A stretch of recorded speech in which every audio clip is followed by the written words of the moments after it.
Oh, there you go. All right, everybody. Well, it's 10:30. We can start. Yeah, I closed the door.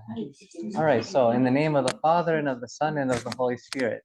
All right. Well, good morning, everyone. Nice to see you all. So today we're on chapter 10, instruction 10, and this is page 162 in this edition of the book. And so this is on the title of the book of this chapter is On Traversing the Path of God with Purpose and Vigilance. So he starts out by saying how important it is that we not be careful not to lose time. And then he says, he quotes Abba Arsenios, one of the early desert fathers of the early Egypt monasticism, who would constantly remind himself. He'd say, Arsenios, why? He would be talking to himself, why did you leave? Why did you leave the world? And then he says that we meaning monastics, because of course he's speaking to a bunch of monastics here. He says, but we live with such heedlessness, carelessness, that we know neither why we left the world, nor what it was that we desired by doing this. And even though he's writing this specifically for monks, we also can, in a similar way, ask ourselves the same question.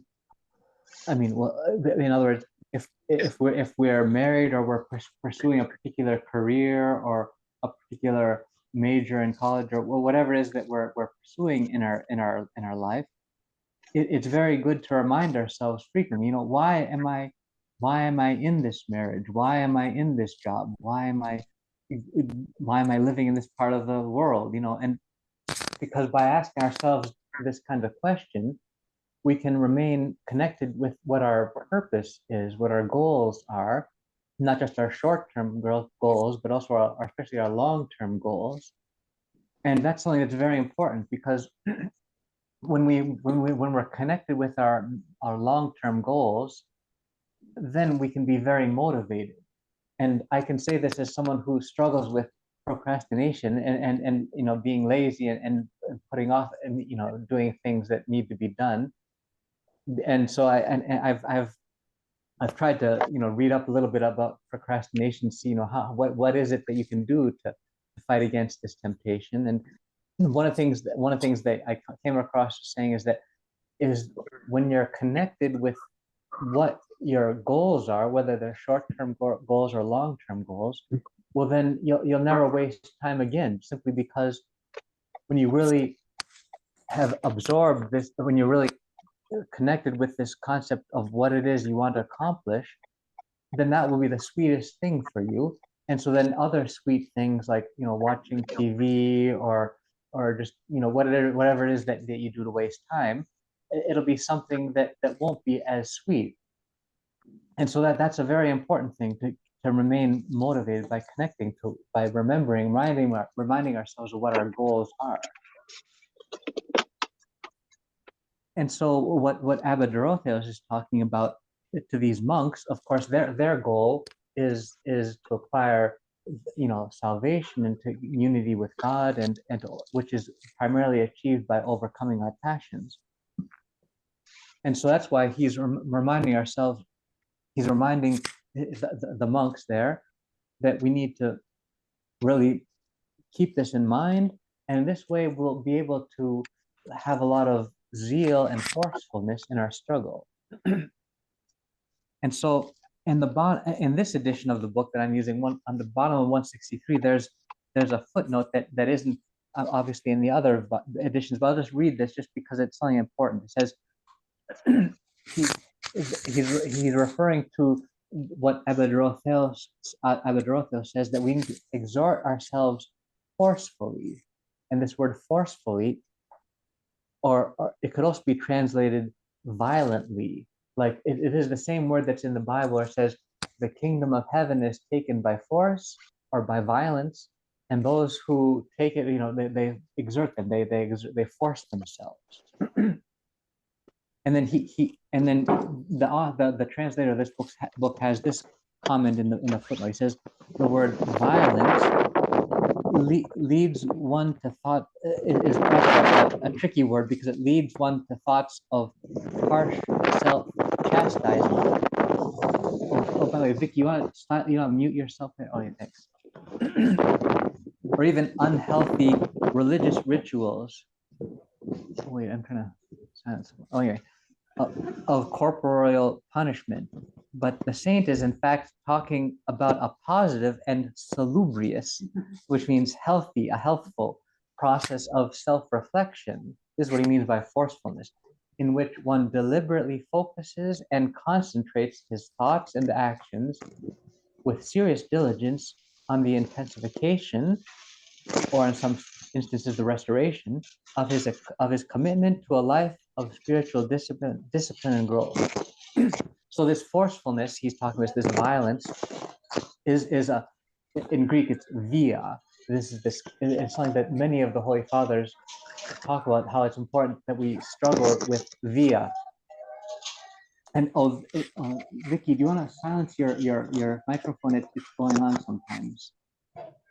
Okay, and so, but there's something very interesting about this forcefulness, that there's a good and bad kind of forcefulness. Oh wait, okay. I figured out how to mute her. Okay, so and here's what Saint Paisius, the Holy Mountain, said about this. He makes a distinction between forcefulness and forcing yourself. So he says this. Saint Paisius wrote, "A person who is sick must eat, whether or not he has an appetite, because he knows that the food will do him good.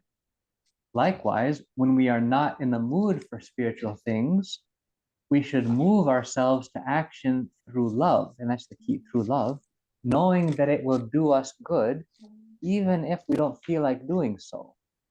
It takes forcefulness, via in Greek, not forcing oneself, zorisma, and pressure. Spiritual forcefulness is not forcing oneself, but it is something helpful." And so what he's trying to say here is that there's a good way and a bad way to have forcefulness in our struggle.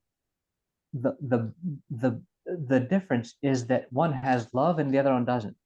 And so what it looks like in a practical sense is that if we, for example, let's say it's time to do our evening prayers, and we had a long day and we're tired and we don't really feel like doing our prayers.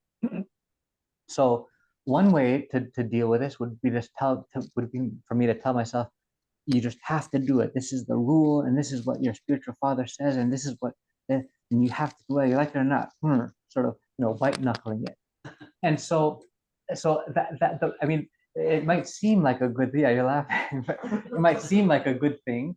But the problem with this kind of coercing or forcing ourselves is that it takes a lot of energy, and it also takes all the joy out of it, because whenever you just say, I'm going to do this whether I like it or not, well, then obviously you don't like it, and then it becomes something unpleasant. And this is something that's actually very dangerous to do, especially for the spiritual life. Yeah. Because when it's something that whenever we force ourselves to do something, or even force someone else to do something, the natural result is that we don't want to do it, right? And so this is something Saint Paisius, Porphyrius also had he was very cautious about. He said, for example, whatever you do under compulsion, and whatever causes your soul to kick instinctively and protest, causes you harm. So as you're forcing yourself to fast or forcing yourself to pray. And then Saint Porphyrius said, I have seen monks and lay people of every age leaving the church and abandoning God entirely, because they are unable to bear the inner pressure from other people. In other words, when your parents say you have to go to church, the pressure causes a person not only to react negatively against the church, but not to want the church at all. It does not have a positive effect. It bears no fruit. He does whatever it is, albeit reluctantly, because his elder or spiritual father told him to. He says to himself, for example, Now I must go to Compline. Yes, he does the thing, but whatever is done in a mechanical way and is harmful and not beneficial. And then he goes on to say that many times people will just stop going to church and praying altogether because it's just too much coercion and they just get sick of it. So that's why it's important that we not force ourselves, but we have forcefulness. And so another way of thinking of the difference. Oh, Ksenia, do you want to mute your microphone now? I don't know how to do it, Father. I have no idea how to close the microphone. All the way down to your left. Yes, left, Yeah, yes. Click on the screen and all the way. It says mute. Is there a way to mute that? I can't see anything saying mute. That's the problem. Let me talk to one of my kids. Oh, I can mute you. I muted you now. Yeah, okay, there you go. I muted some other people too. Yeah, okay, there you go. Okay, yeah, sorry about that. Oh, I almost muted myself. Okay, sorry. Okay, anyway, so we'll keep going. So now just getting back to what I was saying, that the difference now, perhaps the most simple, most straightforward way of looking at the difference between forcing yourself and having forcefulness, which is a good thing, is this. If we forcing ourselves in the bad sense is when we tell ourselves we should or must, and it's sort of this extrinsic kind of thing where it's this rule we impose upon ourselves. But in order to for it to be forcefulness from within, we need to have intrinsic motivation instead of extrinsic from the outside. And the way we become intrinsically motivated, inherently motivated for something, is when we remind ourselves of the benefit of what it is. So, for example, let's say it's prayer time, and I don't really feel like praying, but I can say, I can talk to myself in this using this sort of set phrase, this paradigm. You could say, I am choosing to do, and you fill in the blank, because I value, and then you fill in the blank. So for this example, I'm choosing to pray because I value, and then you have to fill in what it is that you value. Oh, well, I value my connection with God. I value my spiritual health. I value being obedient to my spiritual father. I value all of those things. And then once you can say that to yourself, I choose to do this because I value that, then all of a sudden your inner disposition changes. It's like, oh, I want to do this. And then you can do it voluntarily, and then it won't be a chore. And so this is something that we sometimes do even without thinking about it. For example, I'm sure there are many times, let's say you who are parents have had to stay up all night, because your baby's crying. And I mean, I'm guessing that there might have been some days when you'd say, oh, well, I just have to do this. I have to stay up. And you get all frustrated. Or another thing, perhaps another way you might have reacted would be to say, oh, I love my baby so much. It's worth it to stay up to make, just to make this sacrifice, She won't stop crying. Yeah. So it is this kind of it's this inner, it's reframing how you view the situation that makes all the difference, whether you do it joyfully or grumbling and complaint. Yeah. So and so I don't know. Does anybody want to have any comment on that? Is that pretty clear? That's really good. That helps us across the board, right? Yeah. Spiritual matters with work-related items. Yeah.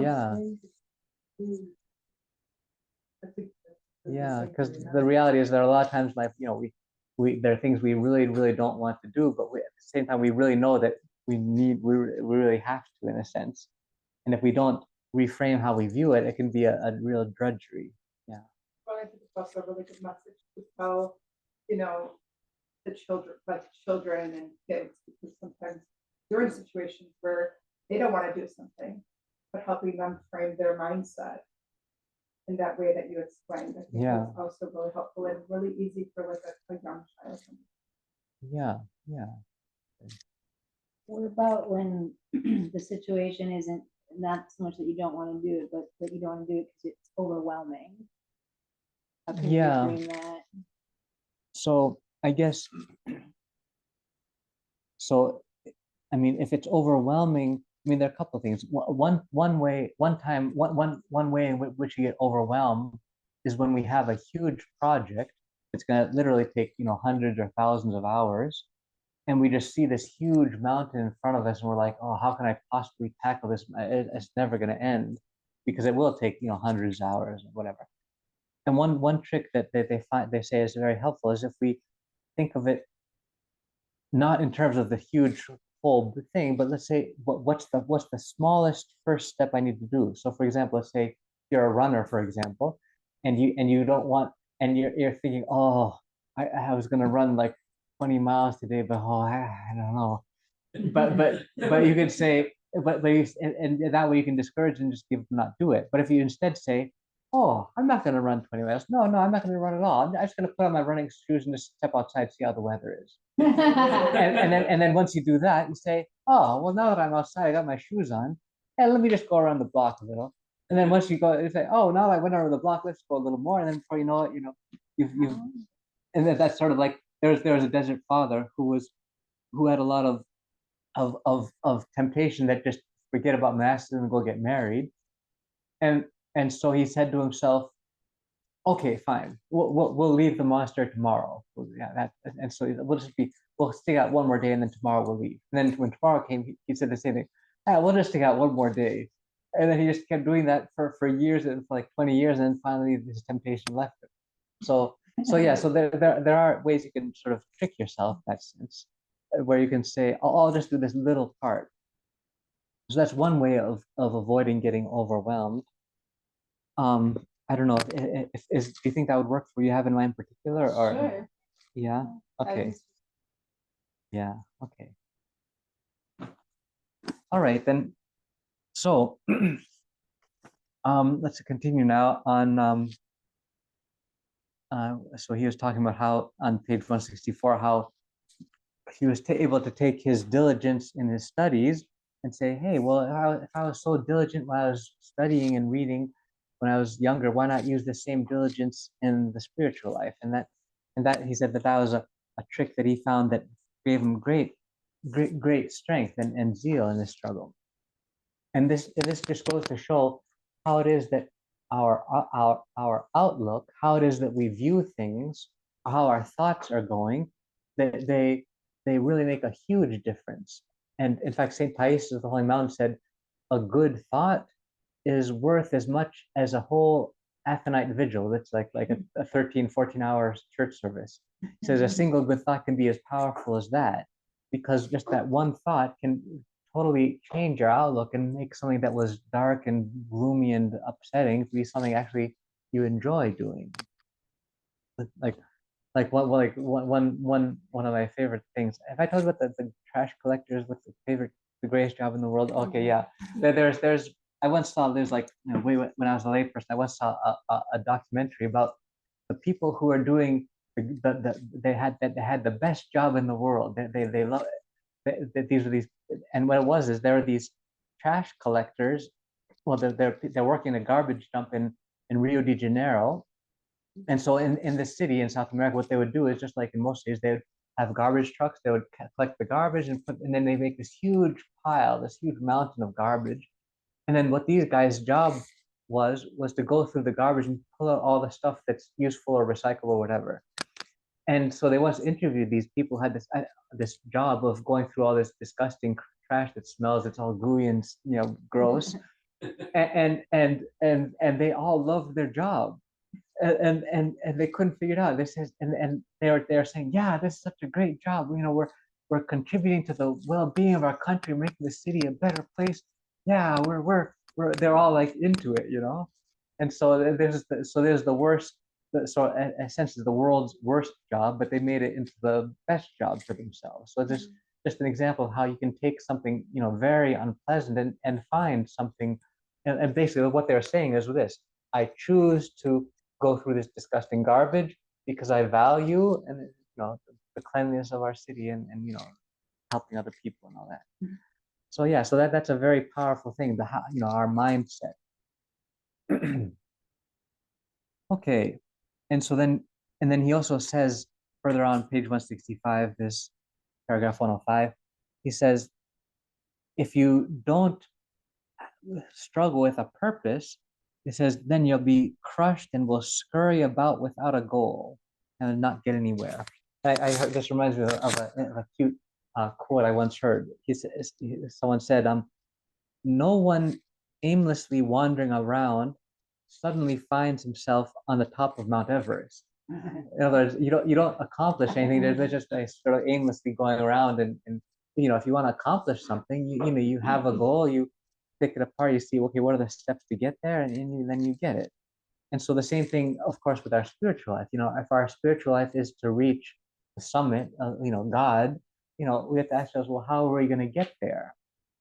What are the things that are going to be conducive to getting closer to God? And what are the things I'm doing that are counterproductive, that are in the way of that? Okay, well, does anyone want to comment anything? Or should I see? Παπά Εφραίμ, Παπά Yes, Εφραίμ, yes. yes, yes. την ευχή σας. Θα ήθελα, I wanted to ask about what you just said, that Okay, if a little louder. yes, let me see if I can make this one second. Can you hear me now? Yeah, I hear you. Yes. Oh, Yeah, okay, go ahead. So what I was wondering, what you just said, that first he was reading about things that mattered with his college years, right? Abba Yeah. Dorotheus. And then he realized that if he can spend that much time in that, then he will be able to start searching God. I think that's what it says a little bit further down, if I'm not mistaken. Yeah. So it says the same diligence. He's saying, well, why was I so diligent with my college, my studies as a youngster? Why not take that same diligence and apply it in my spiritual struggle now? That's what he was saying. Correct. So the question is that, is it A little that- louder if you can. Put your mouth to the microphone. something's going on with my computer. So the question is that we need to learn from a very young age the purpose of anything we do is finding God. So Nicola is asking, is we need to learn from a very young age that our purpose is to find God? And yes, that is something that I would say is very good to tell children, that to explain to them that this world is not everything. This world is a temporary place. We're not here forever.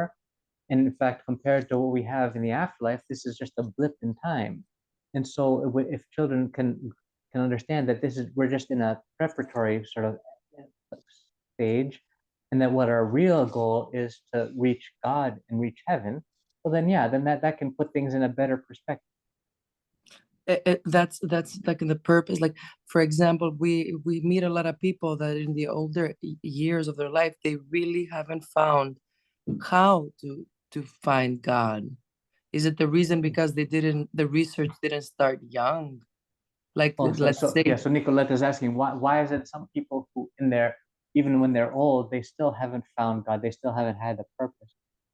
And yeah, it can be different reasons. I mean, I guess it can be because they didn't have that kind of upbringing. They didn't have parents or teachers to tell them what life is really all about. But yeah, but it's never too late. But of course, the earlier we start, the better. Yeah. Yes. Okay. Thank you. Okay. All right. So then at the bottom of 165, paragraph 106, he says, now virtues are found in the mean. In other words, in the middle. This middle is the royal path. It's and there's this concept where he says the virtues, then, as I've said, are found somewhere between excess and deficiency. And this is something that we see in pretty much all the aspects of our life. For example, if we can take pretty much any virtue and see that it's in the middle, it's a happy medium between something that's excessive and deficient. So for example, let's say the virtue of silence. I mean, silence is of not talking too much. There's a big virtue, especially in the monastic environment, how it's so important to be balanced in how much we talk and not talk too much. But of course, there's something even valid for not monasteries, because it's universal. And so, but then of course with this idea of talking not too much, you can go to an extreme or to a deficiency, and it becomes harmful. So never say anything at all, zero, well then, there's no communication and there's a problem there. Or if you're just talking blah blah blah all the day long, then of course there's a problem there. So it's finding the middle in between. And same also with, let's say, with fasting, we have of course the great fast coming up. If you fast way too strictly, not only could you be harmed physiologically, but also you could become resentful and start hating the fast. But then of course you go to the other extreme and just say, oh well, I don't want to hurt my body, I'll just not fast at all. Well, then you're missing out on all the benefits that comes from fasting. And even we could even say that the truth is with love. It's fine to be loving and sacrificial, but if you're so sacrificial that you're just falling apart yourself, let's say you're not giving yourself, you're not caring for your own legitimate needs, and you're falling apart. Well, that's not a good thing. In fact, this actually happened once. There was a monk not too long ago on Mount Athos. He was actually, I think he might have been a novice. I'm not sure if he became a monk at one of the monasteries there. And he was the nicest, sweetest young guy. He was helping everybody with all the work they had. But he so what he do is he would find out that the baker needed help with the shaping the bread. So he go there and help for an hour or two. He found out that the guy chopping wood needed some help, so he went there and helped out another hour or two. The cook needed some help, helped another 3 hours there. And he was working so hard that he was literally sleeping 2 hours a day. Mm-hmm. And this is also another problem, is he wasn't doing this with the blessing of his abbot. He was doing it without a blessing. He was just thinking, well, I want to be helpful, and so I'm going to sacrifice myself. Sacrifice is good. Christ said, there's no greater love than he who lays his life down for his neighbor. So I'm going to lay my life down and sacrifice. And so what ended up happening to this person, he actually literally got sick and died. Because he was just neglecting his own health and his own sleep and everything. He actually died. And so at first the father was like, wow, this helpful young monk, he was such a holy monk, he was helping us all, he's such a nice mannered person, he must be like a saint, let's glorify him. But the abbot said, wait a second. Afterwards the abbot found out that, wait, he was helping you for 3 hours, and then he realized that this person wasn't sleeping, he was doing this all without a blessing. And so whereas all the monks were thinking that this guy is like a martyr, he's like a saint, the abbot was saying, well, no, he's we have to even pray for his salvation now, because he was doing all this without a blessing. And he was like, it's all not exactly suicide, but it's sort of like that. So you can be excessive even in your love, even in your sacrificial love. There needs to be balance in these things. So what Abba Dorotheus is saying is that we need to find this middle balance. And one thing about this staying staying not to the right or to the left, and he talks more about this on page 168. He says we need to keep a watchful eye on ourselves. If we don't, we are easily drawn away to the right or to the left, excess or deficiency, and this gives birth to the illness that is evil. And so, just like cars, if the wheels are not aligned properly, if you let go of the steering wheel, it sort of veers gradually off to one side. That's how all of us are in each particular virtue. I might have a natural tendency to be a little bit too sacrificial in my love, or I might have a tendency to be a little bit too quiet or a little bit too talkative, whatever it is.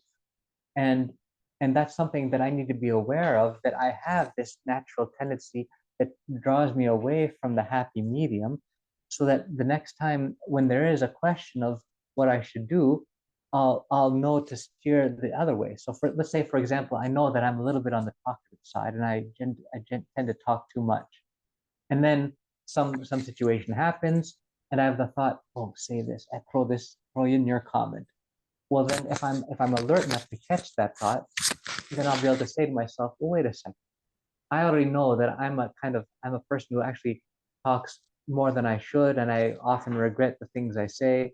So since I know that I'm already too much on one side, I think this time I'll just refrain from speaking and not saying anything. And so that way you can sort of have a general sense of, okay, I need to steer the wheel a little bit the other way and keep in this good moderation. Yes, Flora. So when you read,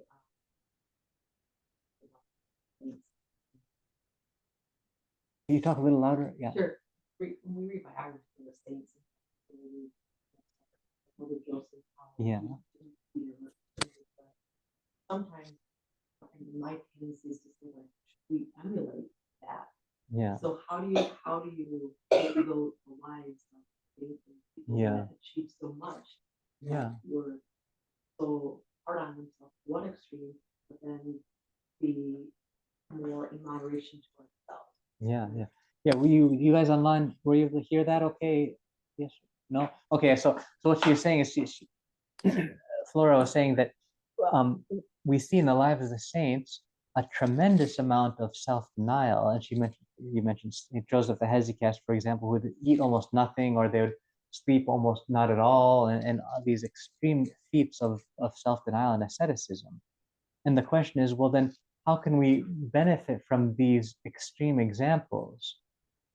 And so the answer would be, we benefit from them not so much in the specifics of what they did, like Saint Joseph would not eat anything for I don't know how many days on end, but more in sort of the spirit in which he did it. So he would have so much intense love for God and so much desire to be focused and more on the spiritual and less occupied with the material, that he would do these extreme things of praying so many hours or fasting so many days.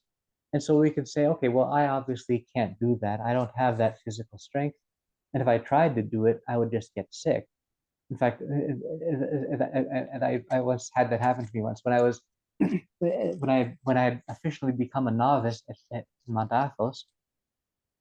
I was under the pressure that, okay, now that I'm a novice, now I have more grace. Now I can struggle more. So I reduced my sleep even more and my food even more.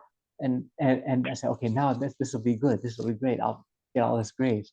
But I didn't have it. I just got sick. And then and I couldn't even, I had to sleep extra and eat extra. That all fell apart. So yeah, so we have to know our limits and say, well, even though it's inspiring to see how these saints would be so intense, that's just not realistic. If we try that, we'll just fall on our face. So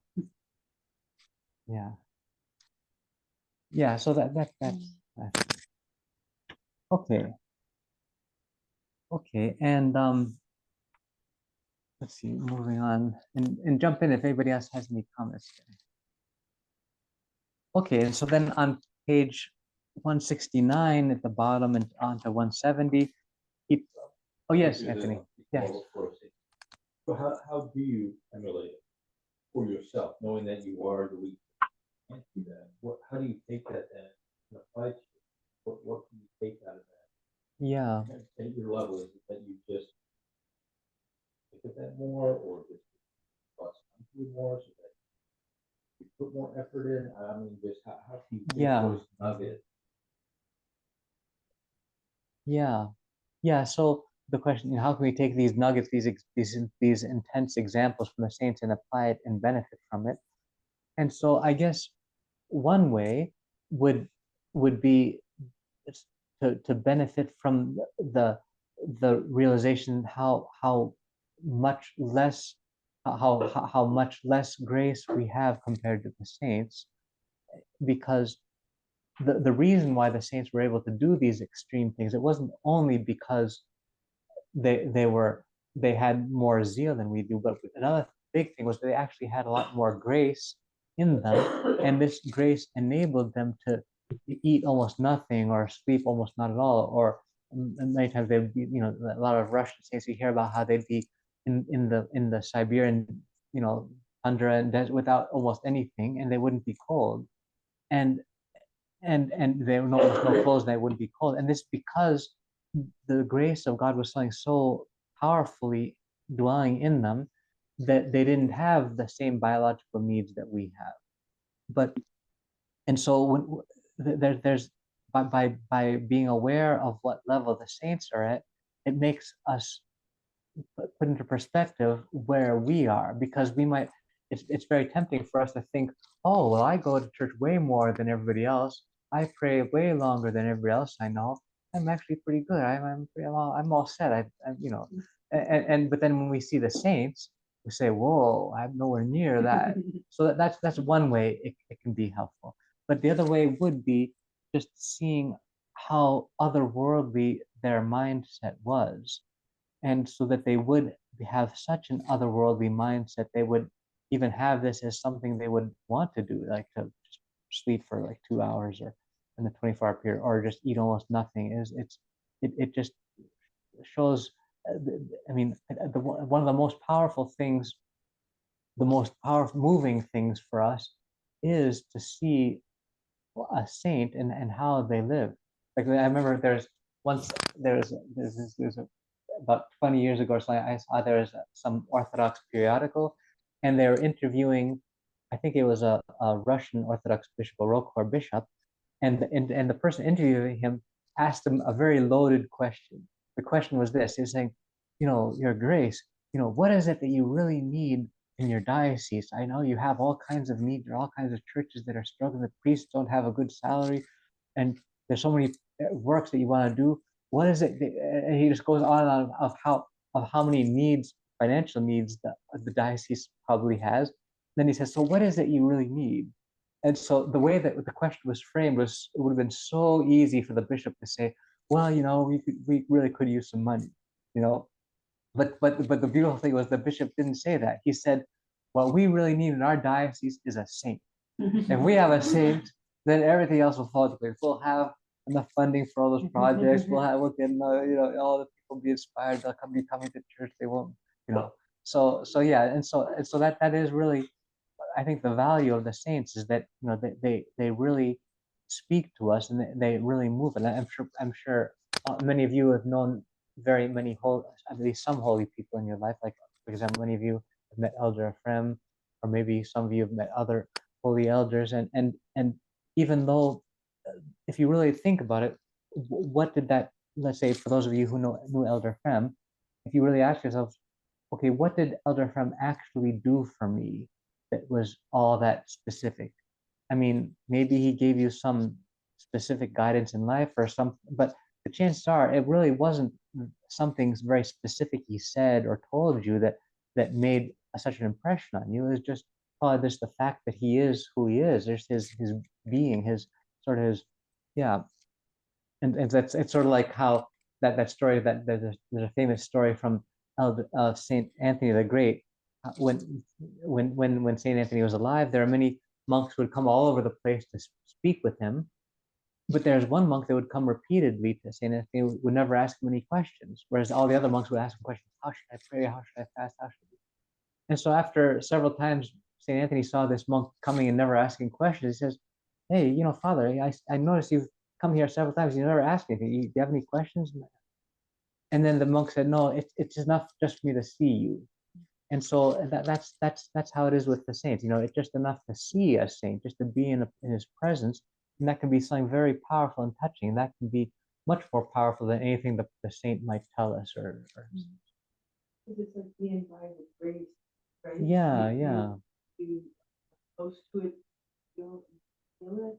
yeah, yeah, yeah, Because you'll be happy when you see these people, even if you're not talking yeah, to them. yeah. You're just happy to be close to them, like it rubs off on you. Yeah, it does. It's Yeah, it contagious. does.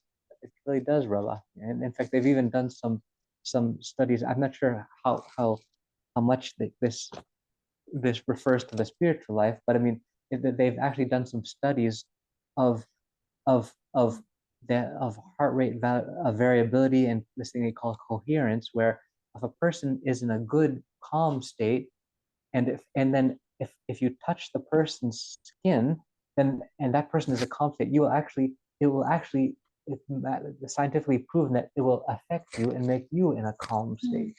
And they even showed that even just being within a few meters of a few yards of a person has a similar effect. So yeah, so this is, I mean, they're not measuring something spiritual, they're indirectly measuring something spiritual, because the spiritual thing is something you can't measure with heart rate variability and all that. But of course, that is something that's your heart rate variability and your inner calmness, is something that is affected by your spiritual state. So yeah, but it is a very real thing. Yeah. Okay. Let's see. Okay, so then on page 170, in 169, 170, he's talking about how let each of us think about where he is, whether we're, and then he says whether we've left the home city, whether we reached the city, whether we're outside in the garbage, whatever. If this metaphorically speaking of, how close are we to reaching our goal?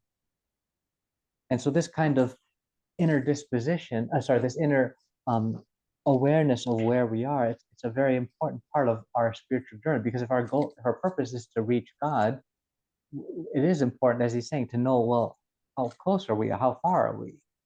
And so then, so here's a pop quiz. So how can you assess your progress? What can you do to know if you're close to God or far from God, or any ideas? Look at your sin. Okay. What do you guys, any other suggestions?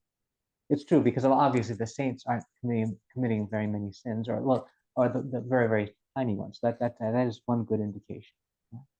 Feel like you feel really bad.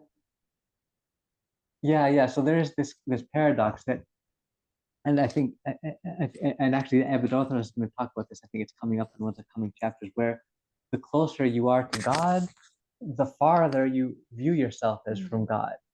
And so that's actually very problematic in terms of this chapter, because what he's trying to say is, okay, you want to know where you are, but then later on it's as if he's saying, well, if you actually were doing really well, you think you're actually very far. So that's a little tricky, but it's true that if you think you're doing very well, the chances are you aren't, because that means you're full of pride. And it's like there's another quote from the Desert Fathers. There's an elder telling his monk, his young disciple, father, the elder said to the young monk, says, I'm sorry, but you've got a lot of, you really need to not be so prideful. And then the young monk said, but elder, I don't have pride. And then the elder said, what better proof is of your pride is there than what you just said, that you don't have pride? So because the saints, they are able to see their own pride. In fact, my elder friend, whenever people would go to him in confession and confess, oh yeah, and I have pride, he would almost always say, yeah, I also have pride too. It's he had just such an awareness of his pride. It was all, I mean, even of course, what his pride was compared to ours, of course, is nothing. But he did have this self-awareness that he was able to see it in himself. Yeah. The follow-on question then would be, then if you think, you're bad, maybe you're doing well, but how can you tell if that's the case, or you just know you're not doing well and you really aren't doing well? Yeah. So I guess what Anastasia said about, your sins, I mean, one thing you can do is try to take an objective look at your sins. Because if the sins you're doing are serious things that are keeping you away from communion, and things that are beyond your control, in the sense that the temptation comes, you just fall right into it immediately, then these are signs that you genuinely aren't doing very well. But another thing another way of assessing your self-progress, and this is something from St. John of the Ladder, he said that the mirror of a monk, in other words, the way a monk evaluates himself, the mirror of a monk is his prayer.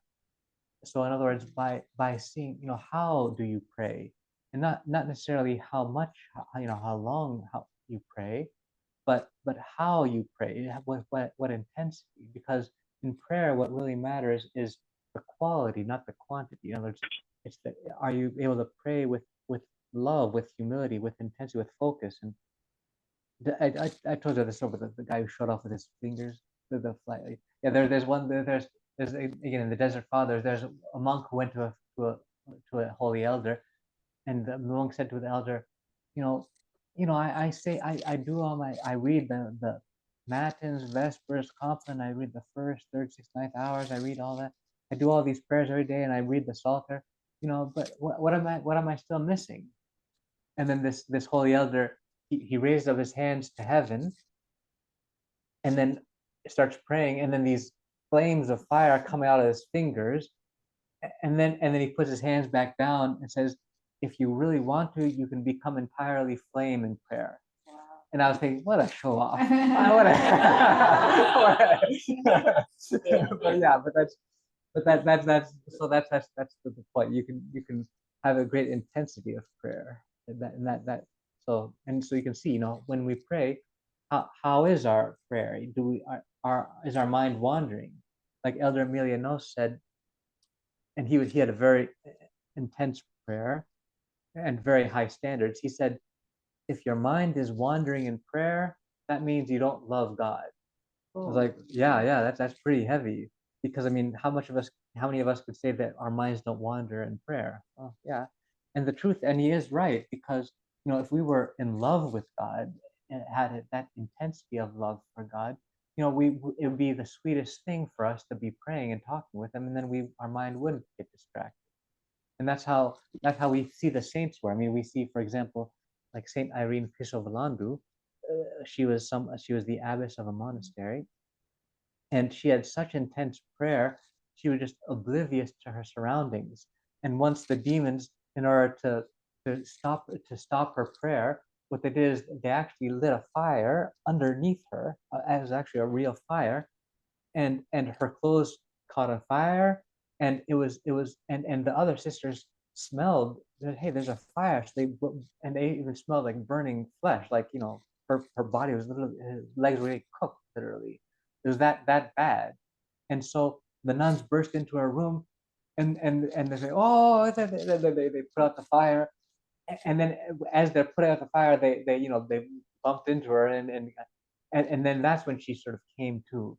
And then the Saint Irene says to the nun who bumped her and snapped her out of the vision, the divine thing she had, oh, sister, what did I ever do to you to make you ruin my prayer like that? so yeah, and so that there can be that kind of intensity of prayer. Of course, we're not anywhere near that, but at least we have these as the very high bar, very high standard of what prayer can look like.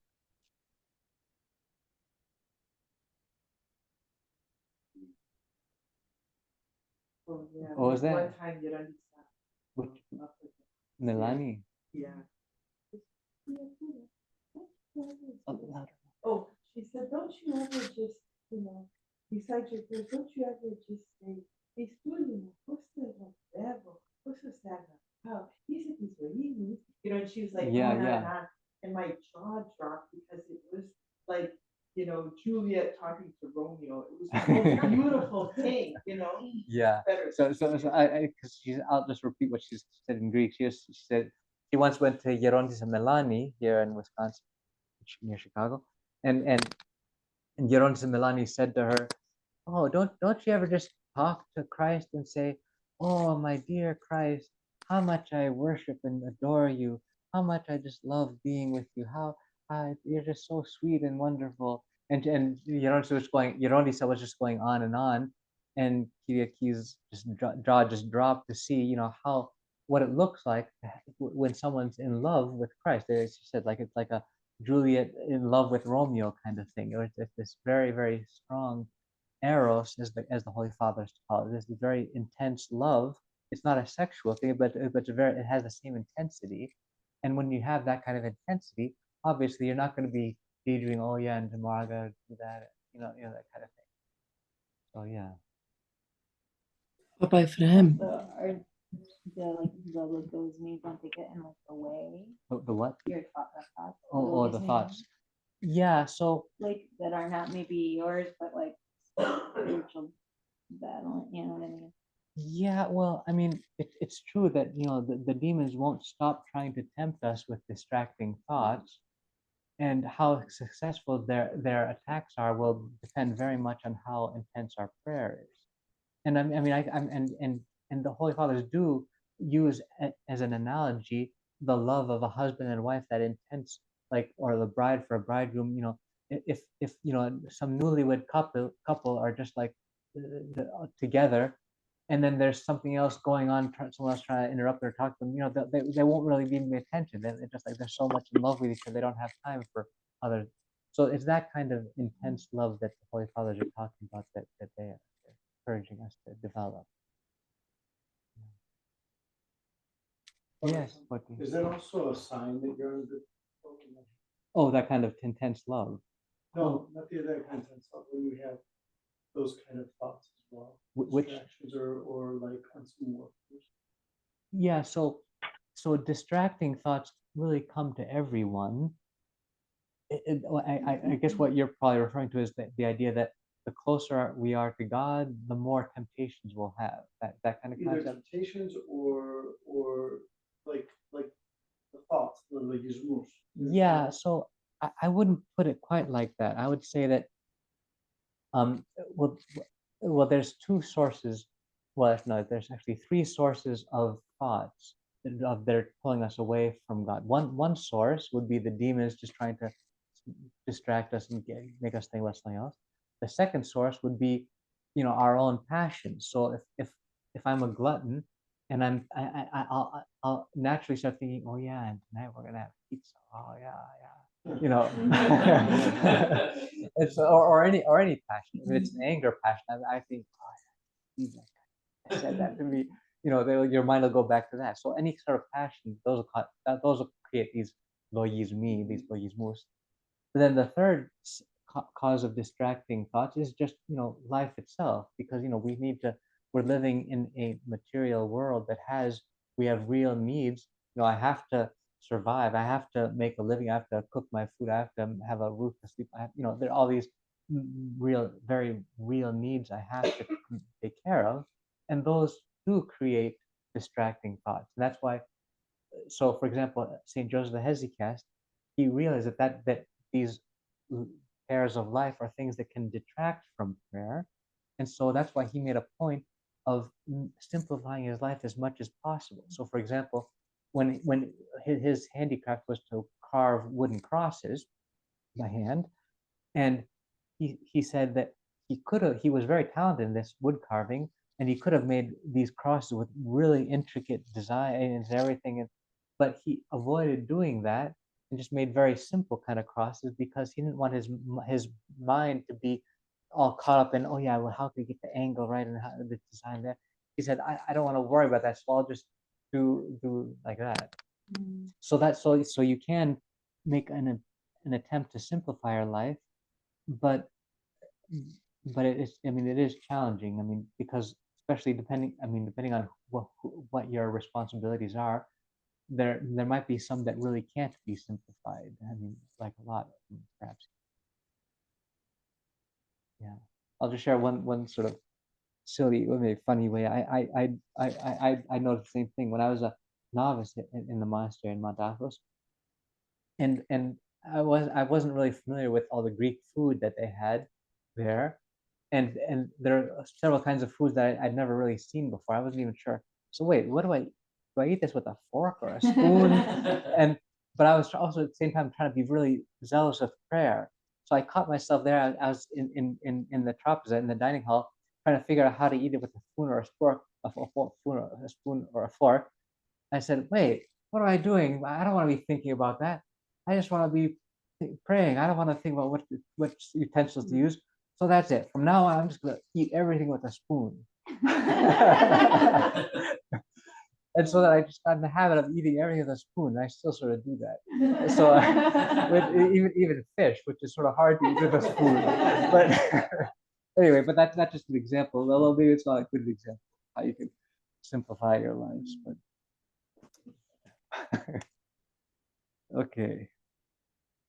okay, now on page 170,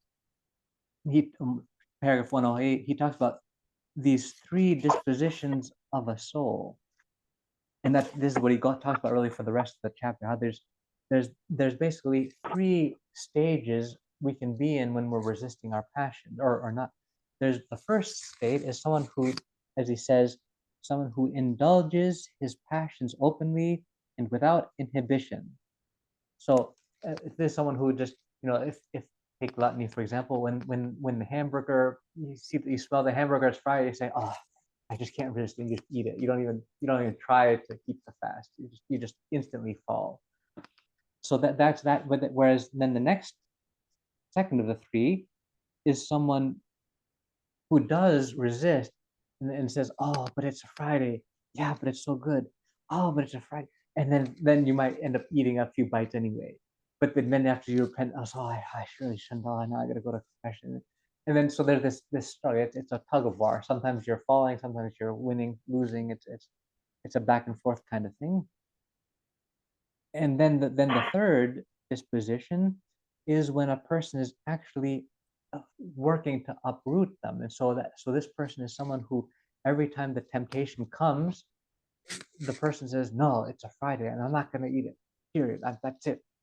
And they cuts it off right there and doesn't give in. So and if you resist a passion every time it appears, then it'll gradually weaken, and then after a time, months or probably years, it'll get so weak that it's like it's not even there. And so we can ask ourselves, in each of the passions that exist, we can ask ourselves, okay, where do I stand in this one? So there's the seven deadly passions. There's anger, pride, lust, love of money, gluttony, jealousy. Yeah, vainglory is sort of in pride, and I missed it, I think. Avarice. I think I said love money. Yeah. But anyway, there are these major groups of passions, and we can ask ourselves for each one of these.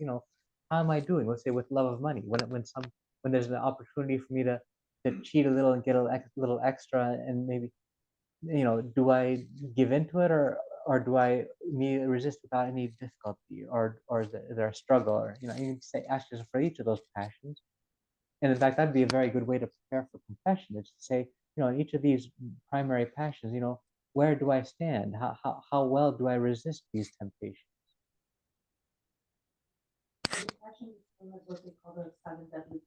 Yeah. So the seven deadly passions, or the seven deadly sins. The difference between the passion and the sin, this passion is the underlying cause of the sin, but it's the same seven groups. Yeah. Okay. Papa Ephraim, quick question. Yes. Can you hear me? Yeah, barely. There's I don't know what's happening. So there's at the bottom of the page in 108. I know I have the Greek version, but oh yeah, so that'd be 170 in the 170. yes. Yeah. So 108. So it's a little bit like where it says, but there is that person who will completely, take it out. Οξεριζώνει. You know what? Yeah. It's like what you said right now, yes. right? Right. And I'm trying to see if the simile between how, because it says in a little bit higher up, it says, αν περπατήσει μέχρι την πόλη και μπήκε στο Ιερουσαλήμ, like he walked to the town and he got into Jerusalem. And if we put the similarity with Christ, how he went after 3 years to Jerusalem after preaching, right? The writing is from fathers is that when he went through the three temptations from the devil, before he started the preaching Christ, and he fought those three temptations. He started the preaching, and before his passions, he entered Jerusalem. Correct? Yeah, that's true. I mean, so the only thing is that what Abba Dorotheus is saying here, it's not really regarding Christ, because Christ is someone. When Abba Dorotheus talks about going into the city and reaching the city or getting inside and referring to Jerusalem, sort of the heavenly Jerusalem. But with Christ, there's not really an analogy, because Christ is someone who he was never in a state of passion that he needed to work his way up and get closer to dispassion. Christ was already dispassionate right from the start. So that's why we can't really compare the two analogies. Correct. I didn't want to end there, but I just wanted to say that Christ is using that way as our way to get there, the example. becoming I the guess- example of doing it that way. Yeah, I guess sort of, but I still say it's not really the best example just because Christ is someone who is already dispassionate and he didn't need to get anywhere. He was already there. Yeah. Yeah, just one last thing quick, Anastasia, then we'll better stop. It's already time. And 171, if he says the convicting thing, it is a disposition that makes a person worthy of hell for every sin that is not dispersed by correction and repentance leads one to hell. But then he goes to say, but even if such a person should want to repent, he cannot on his own escape this passion. What is why? Yeah, so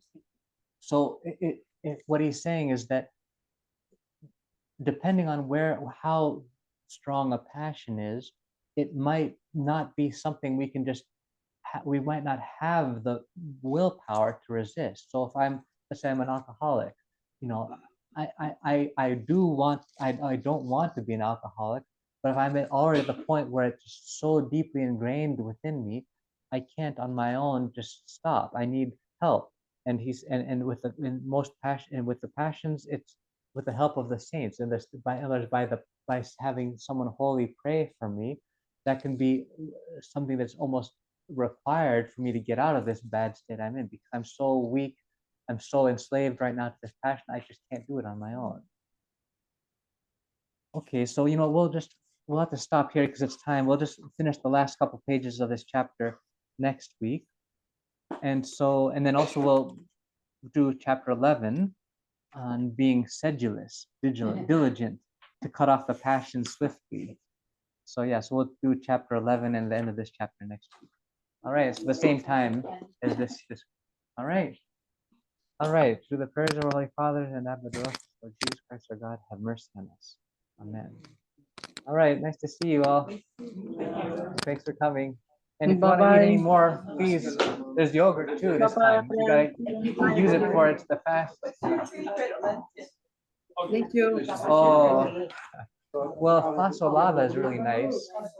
Yeah, that's yeah, like those. What are those called in English? Are those called lima beans?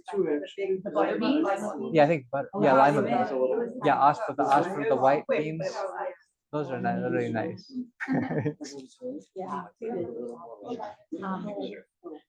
You know Hara, right? Hard? No, Hara and her Hara. brother. Oh, yeah. How do you say? Hara. Hara. Yeah. And so her brother, wanted me to ask Lord if you could pray for her mother. So Oh. when she was last night when we were there, she got back from her hospital. She was really good. Yeah, what's your grandmother's name? Yeah, okay. Let me just turn off this recording. Okay, well, bye everybody online. I'm gonna end this.